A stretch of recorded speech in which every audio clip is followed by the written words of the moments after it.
Hello everyone. So today I Harshit Agrawal from BTech Data Science and AI batch 25 to 29. I am going to present my topic Sudoku Solver, a recursive odyssey. This presentation is an explanation of how we can solve Sudoku puzzles using recursion. We will dive deep into the logic of the algorithm and how we can tackle it efficiently and solve this puzzle. So let's get ready to unfold the mystery of recursion and backtracing.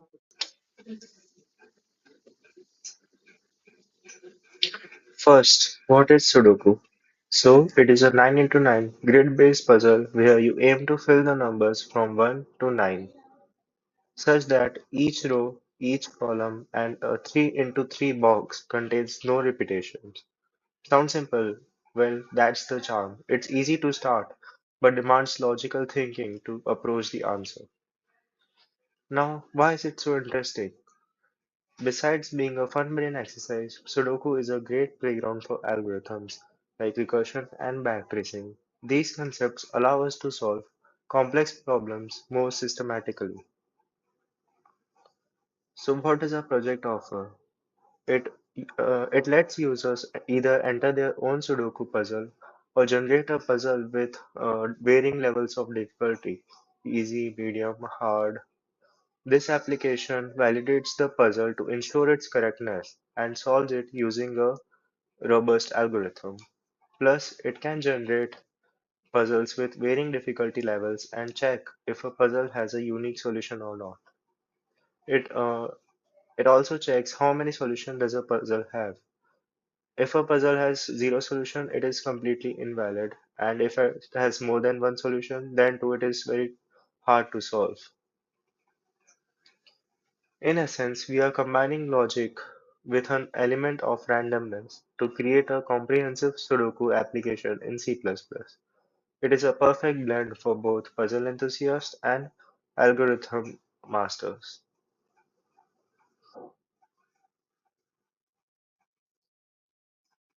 Here you can see the Sudoku puzzle which is being solved by backtracing. This image was taken from Wikipedia. Here the numbers are tried randomly and then when they're stuck it reverts back to the original number and then slowly but steadily the Sudoku puzzle gets solved. Engage with these slides, let's delve into the core functionalities of a Sudoku application.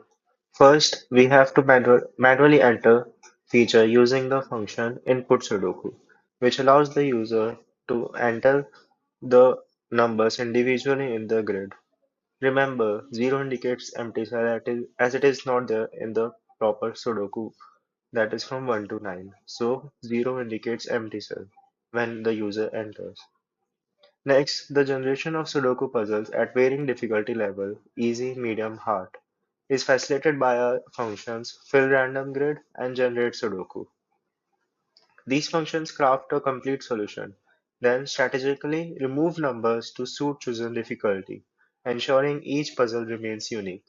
We will delve more deep into this in the upcoming slides.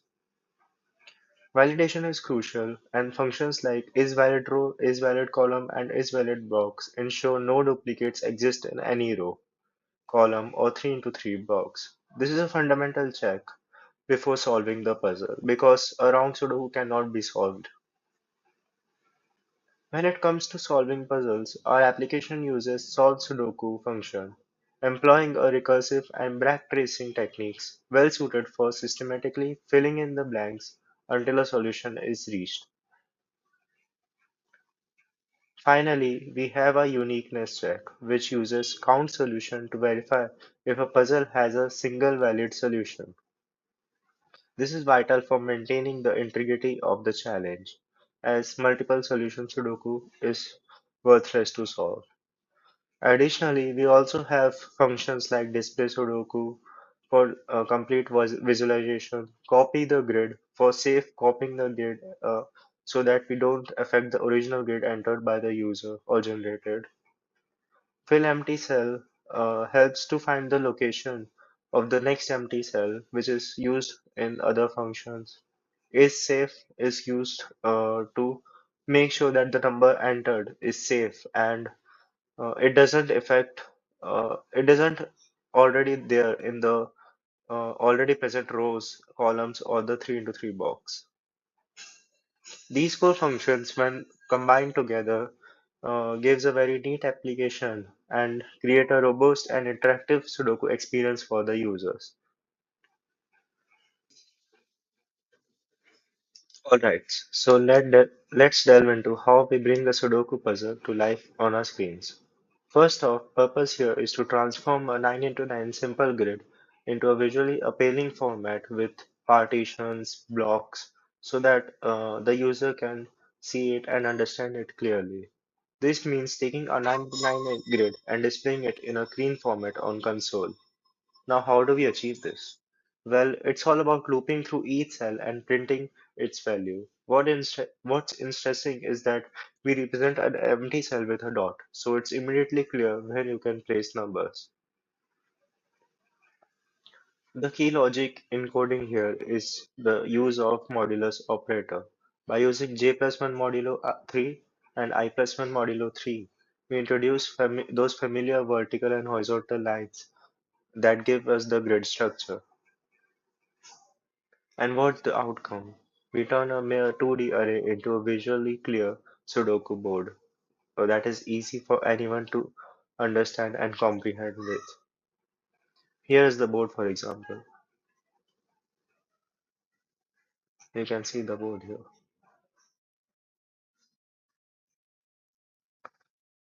So, what's the code for this? First, we use display Sudoku function which takes the grid in it. Then we see out a starting line and then we loop through the columns. And then for each member, if it is zero, we output a dot, and if the jth column is divided by three and it gives zero, then we create a partition for our blocks. After the uh, exiting of this loop, we come to the I plus 1th loop and check if it's divisible by 3. If it is, then we also create a partition to separate the different blocks. Okay, now let's talk about our user interaction. We allow users to manually input their own 81-digit puzzle. It is a straightforward process using nested groups to read integers from each grid position, one row at a time. To ensure robustness, there is a validation check. If a user enters a number outside 0 to 9, it's clearly invalid and it prompts the user to enter again. This is the most basic validation check before any of the advanced rules like copying number two times, etc. So whether you are working with a pre-generated puzzle or crafting your own, our system ensures that it's displayed in a way that's both function and visually satisfying.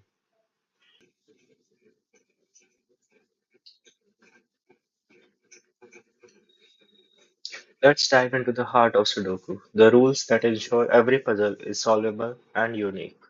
There are three core rules. First, every row is checked so that there is no repetition in the row. Second, every column is checked.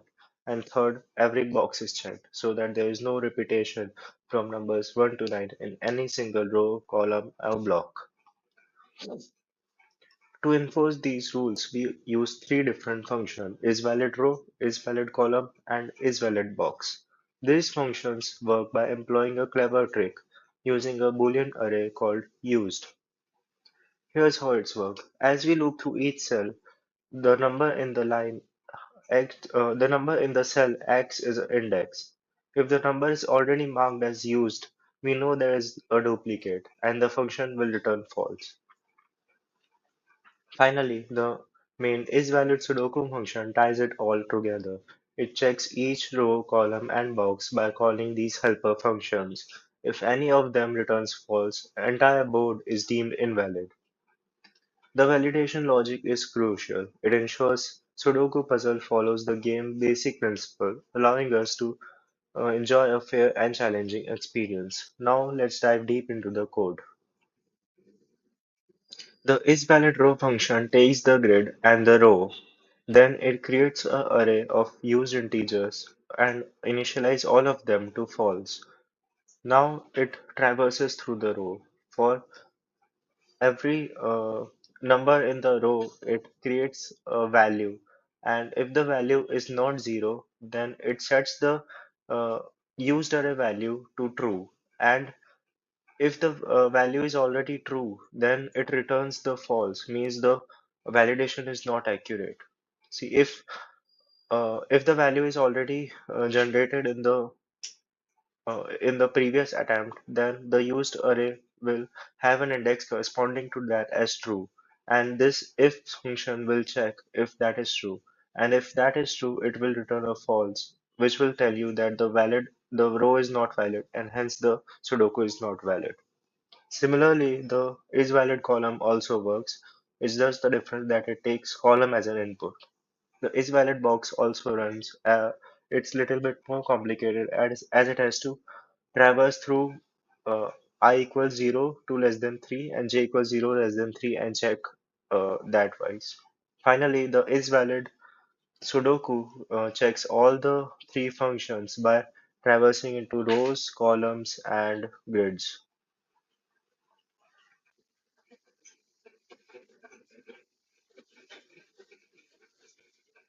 Now let's delve into the purpose and power of isSave function. This function stands apart from the validation functions as it focuses on a single isolated cell, not the complete board, and it is very fast and efficient compared to isValid.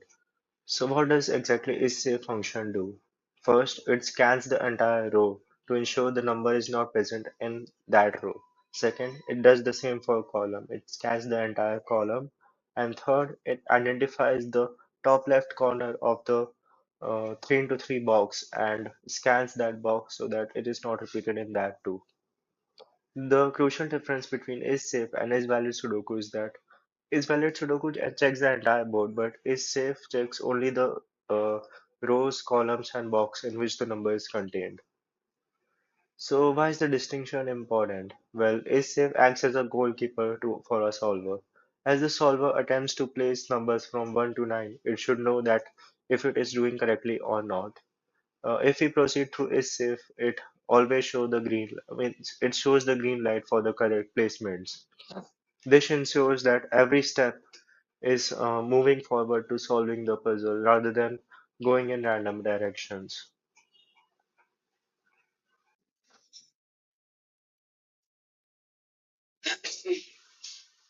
Now, let's come into the heart of our problem, the backtracing algorithm. The essence of backtracing lies in exploring one path of choices at a time, and if it fails, then reverting back to the path until which was correct, and then solving further. If we encounter a dead end, we simply step back and try a different path. Now here's how it's work. First, we find an initial empty cell. If there aren't any, congratulations in order because the puzzle is already solved, which is a very trivial case. Next, we start a trial by placing a number 1 in that empty cell. The crucial question now is it safe to place the number 1 here? Now here comes the is safe function. If it is, fantastic, we tentatively place 1 and call the solver function again to tackle the next empty cell. If it's not safe, no worries, we try the next number 2 and keep going through until we reach all the numbers. But what if none of the numbers can be entered?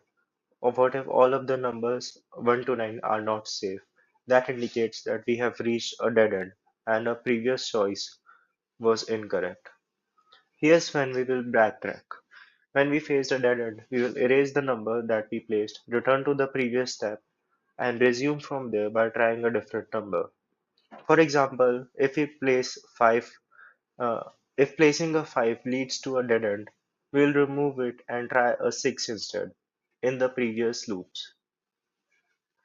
This iterative process it is a little bit complex and it is a process of trying, checking, and backtracing is what allows us to solve the puzzle efficiently, ensuring that our algorithm can gracefully navigate even the most complex scenarios.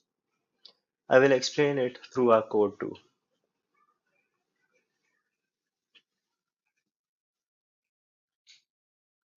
So here's a small code for backtracing.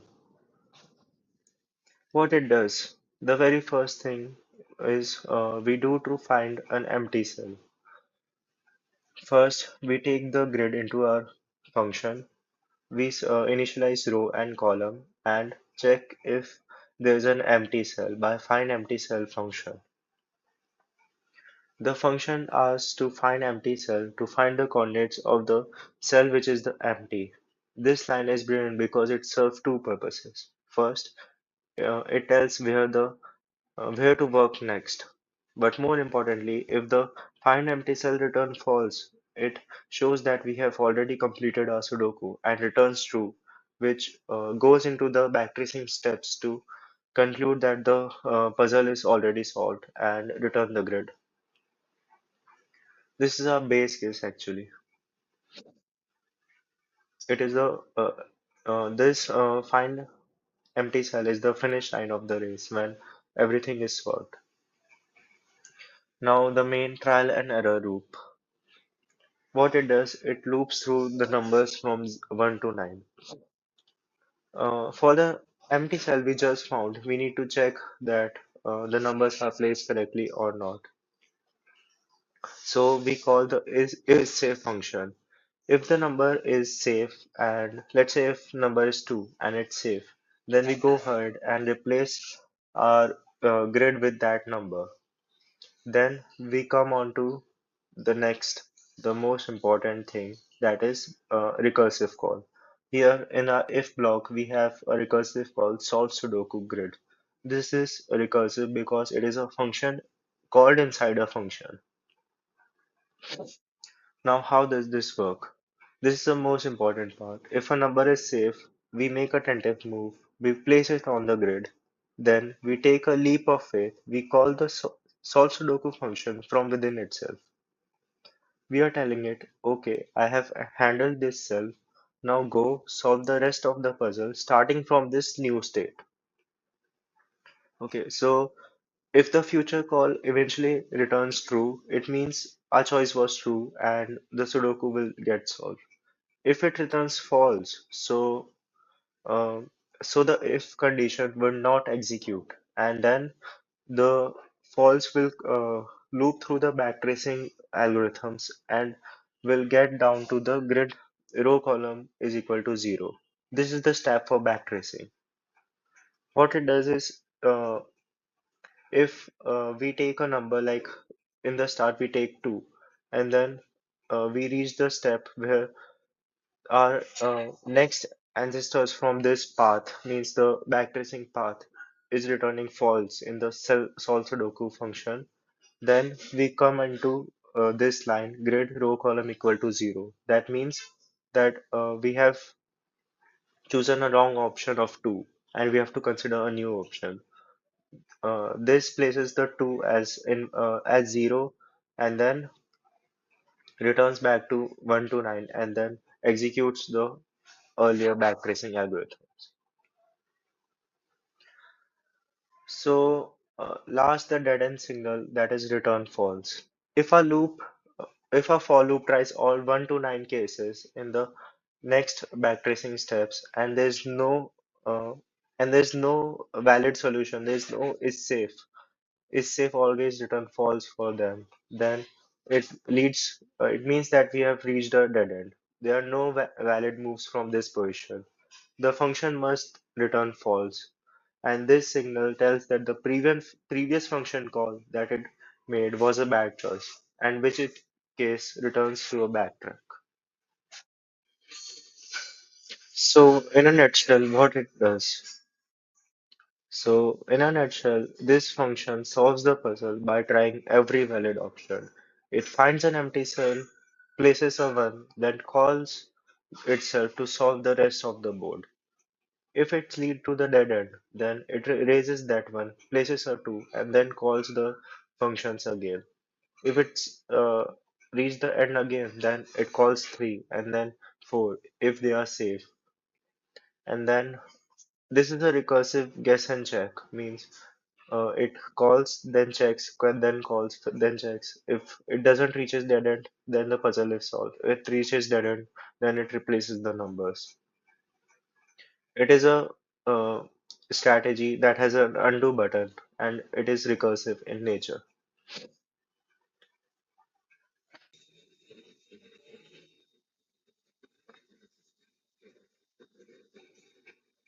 Now let's dive into the concept of verifying uniqueness in Sudoku solutions.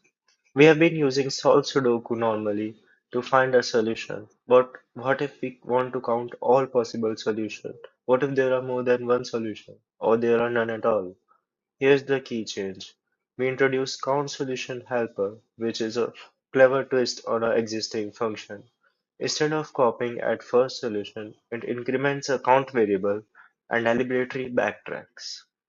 It allows us to explore different solution paths, enabling us to count them. So it doesn't stop at one solution, it counts many after the same. This method can be very slow actually if we are searching for every possible solution. However, for our purposes, we only need to know if there are zero, one, or more than one solution. So that's where our limit parameter comes in. If we set our limit parameter like 2 to stop it going beyond beyond counting more than two solution.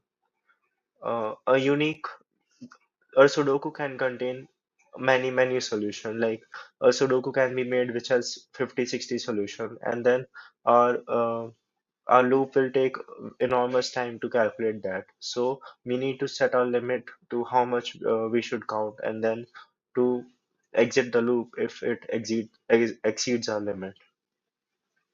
This optimization is crucial. It keeps the process efficient while ensuring the puzzle's uniqueness, which is essential for generating valid Sudoku solution. For example, if a user enters any random Sudoku, then it is not clear that the Sudoku will be unique or not. So we need to check this for every Sudoku entered by the user and every Sudoku we generate in the computer. This ensures that we can trust our Sudoku and we can go on solving that. Let's now dive deep into the code. There are two functions to solve this problem, count solution helper and count solutions. Here in count solution helper, we take a grid and we take count variable by reference. Here we take it by reference so that in the count solution, we change the count variable and they are intact, means if there is any change in helper function that it immediately affects the change in solution function. And we also take a limit from the user. It basically the limit is set to 2 in most cases. If count is greater than limit, then we return count, and that's a early exit. Means if the solutions are already greater than 2, then we need not to go inside these loops. Then we check about empty cells. If there are no empty cells, then congrats, we have find a solution. And then we increment a count variable. If there are empty cells, then we go inside the for loop. Here, there's basically a solve Sudoku which does the backtracing and all the work. The change here is that we don't stop if we find a valid solution. We continue and increment a count variable if there is a valid solution. Next, we come on to count solution function. This function basically first creates a copy so that we don't disturb our grid. If we disturb our grid and the grid changes, so it will be error. Then this called the count helper, which changes the count variable and it then returns the count variable to the user, which displays how many counts are there for the function. Is the Sudoku even valid or not? At last, I want to conclude by saying that these two functions both work together. This helper function works like solve Sudoku with just a change that it doesn't stop even after finding one solution. It continues on. And the second function just copies the grid and displays to the user the count variable.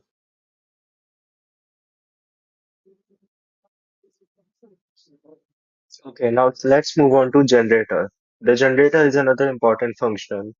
Let's assume that the user doesn't have any Sudoku puzzle ready and he wants to he wants to tell the computer to generate a Sudoku puzzle. The computer then generates a Sudoku puzzle in three varying difficulty: easy, medium, and hard. So here are the function and how does the computer generate it. So step one, start with an answer. Begin by filling a complete empty Sudoku into a complete filled Sudoku. This function fill grid random.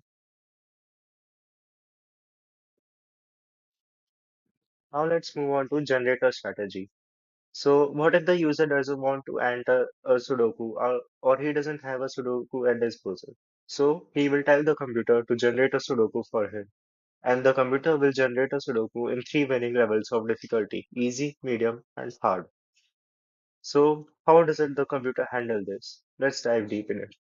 Step 1. Start with an answer. We begin by filling a complete and valid Sudoku grid using a function called fillGridRandom. This function is similar to a backtracing solver, but it adds a twist. It tries numbers 1 to 9 in a random order, not in a fixed 1 to 9 order as we did in the solver. It's a random order, ensuring that each run gives a different filled grid. Like two run may not give the same grid, or it will be very boring game then. Step 2. Start poking holes. With a solution in place, we can take all our 81 cell positions, shuffle them randomly, and then attempt to remove the number from each cell one at a time, setting it to 0. That means we have all our 81 grids, then we choose some cells out of it and put them to 0. This is our method of creating the puzzle. Step 3. The critical question. After each removal, we should ask, does this grid exactly have one unique solution? Or or if it doesn't, like we need to revert back that step so that uh, we can ensure that the validity of Sudoku is maintained. This is done using our count solution function, which we discussed earlier. It returns the count after each step of removal. If the Sudoku has more than one solution or less than one, like I mean zero solution, then the Sudoku is invalid and we need to revert that step. We continue this process until we have removed enough cells to reach our desired difficulty level, ensuring the final puzzle has only one solution. This careful balance between removal and verification guarantees challenging yet a solvable puzzle. This systematic approach not only tests the puzzle's integrity but also sets the stage for creating a variety of puzzles with different difficulty levels.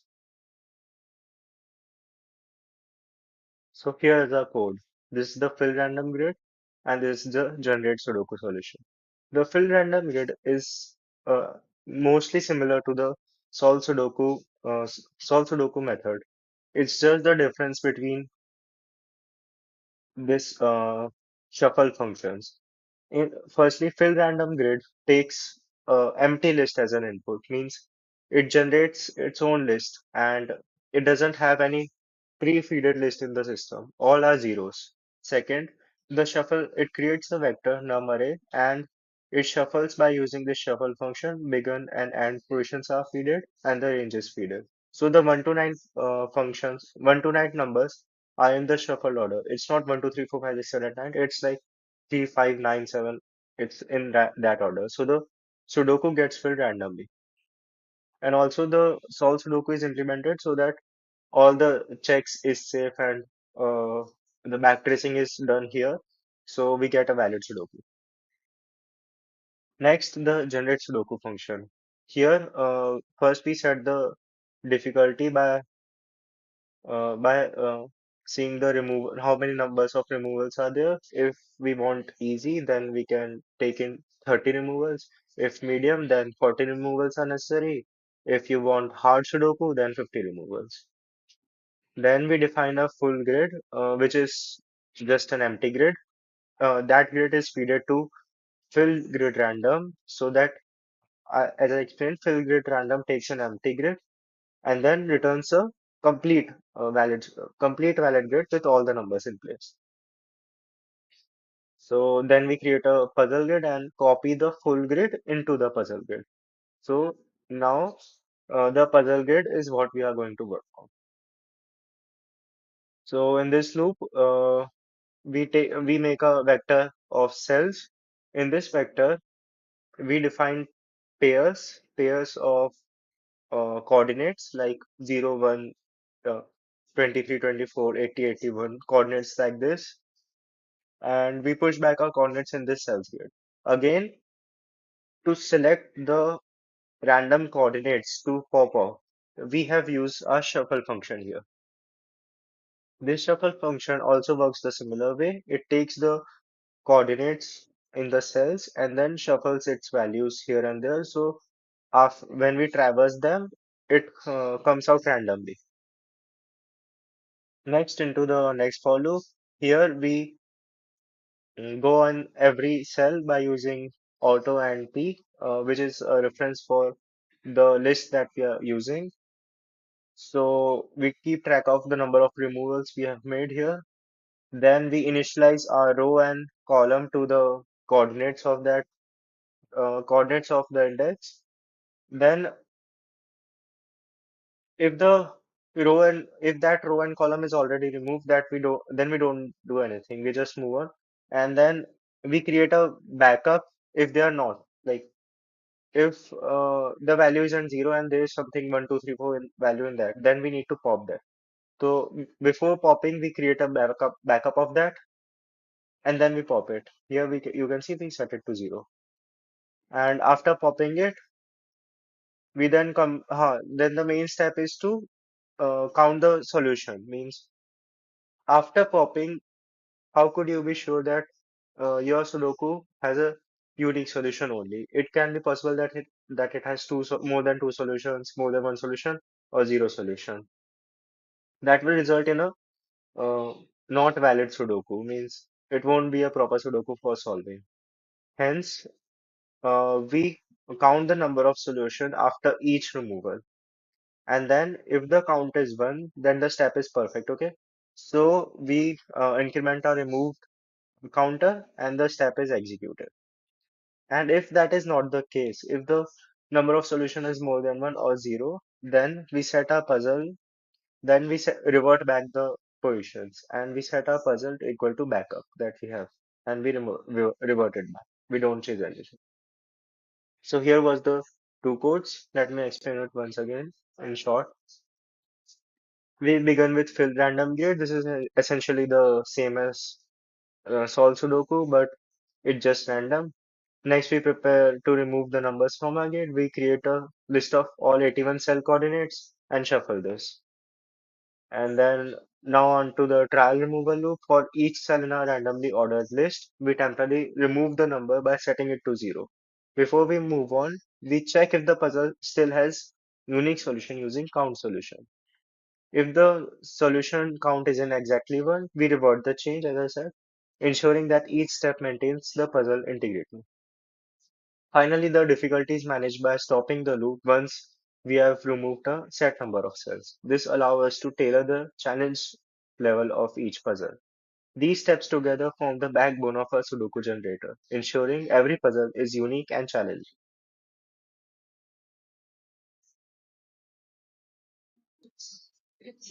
Now the final menu.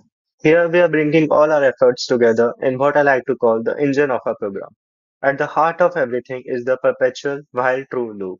This continuously serves as the menu, attentively waiting for the user interaction and only ceases when the user chooses to exit. Now navigating through this menu is our router, a strategic if-else if block. Think of it as the program switchboard, efficiently guiding us to the right feature based on our input. Let's highlight some key choices. Choice 1 and 2. These allow us to input or generate a Sudoku puzzle. Choice 3. We validate the grid, ensuring all rules are respectable. Choice 4. Solving the puzzle kicks in here with our dynamic backtracing solver. Choice 5. We verify the puzzle uniqueness, crucial for a satisfying challenge. Choice 6. The graceful exit. A small touch of elegance is using a copy grid function after loading a puzzle. This lets user Uh, this lets the work on a duplicate, keeping our original puzzle intact. It's the it's these details that enhance the user experience. Also, the isValidate and the count solution functions work together to ensure the Sudoku is always valid and accurate. By incorporating these elements, we provide user with a seamless, engaging interface to explore the intricate world of Sudoku.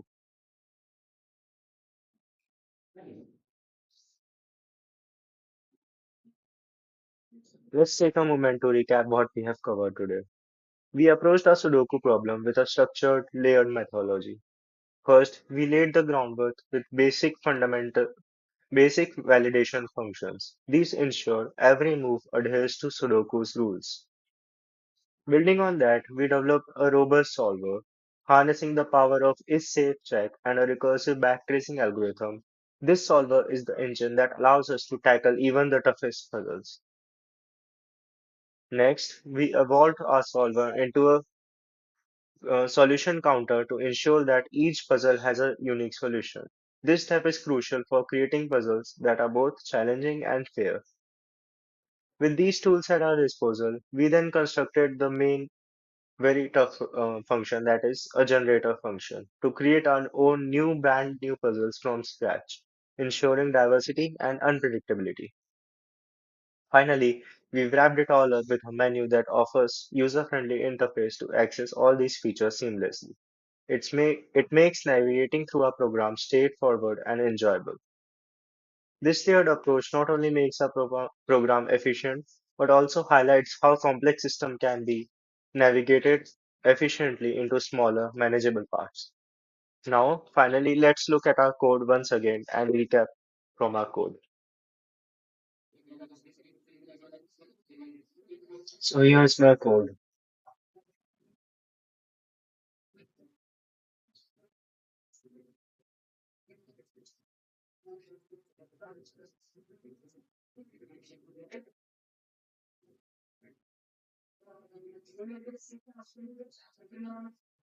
So here's the main function. This takes in choices from the user. Choice 1, enter Sudoku, and difficulty wise generate Sudoku, and then validate solver, unique solution, and exit.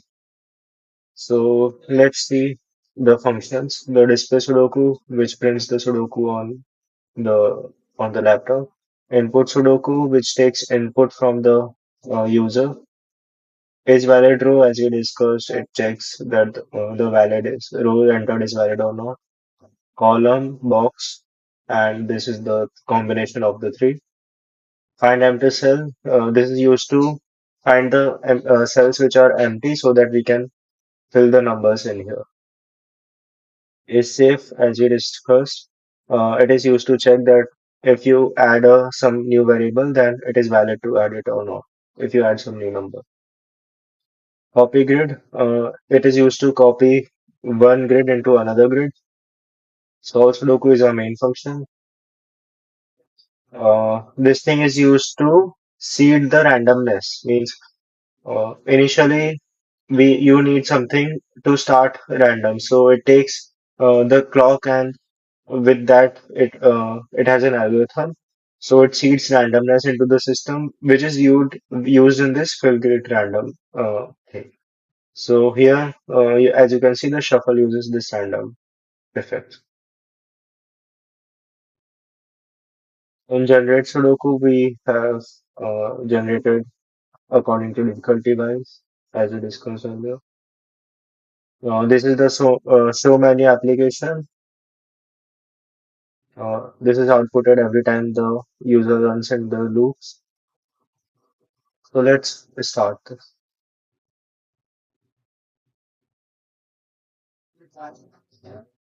Here. So we have six options. Let's generate a Sudoku. Medium. So here's a medium Sudoku. Now I want to check if this Sudoku contains a unique solution or not. So let's type if puzzle has a unique solution. This means the Sudoku generated is correct. It is firstly validate.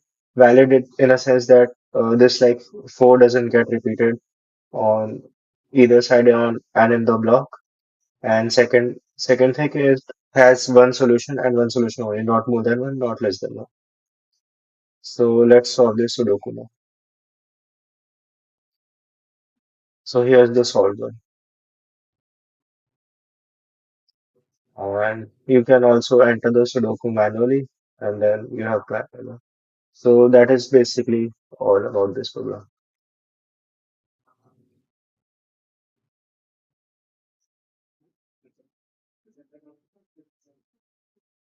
Thank you for your attention. I hope you found insights into our Sudoku algorithms helpful. You can use this further reading and resources to dive deep into more into the topic. Enjoy your exploration of Sudoku algorithms. Thank you.